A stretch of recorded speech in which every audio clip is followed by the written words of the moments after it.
Por que você tá triste? Onde você quer ir? E por que você não vai?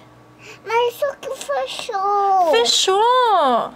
Por que fechou? Acabou o ingresso? Acabou meu ingresso. Agora eu não tenho ingresso. E não dá pra ir? Ah, Có, não fica triste. Depois, outro show a gente vai. Eu não tenho dinheiro pra ir.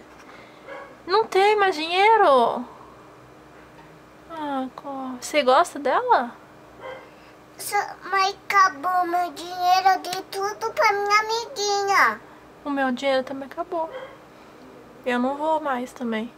Eu dei todo o dinheiro pra ela comprar outra coisa dela. E daí você não vai mais. Você gosta dela? Você ama ela? Ela é bonita? Eu vou dançar com ela, sabe? Você vai? Que legal. Então você tá triste? Não fica triste. Eu quero dançar com ela. Você quer dançar com ela?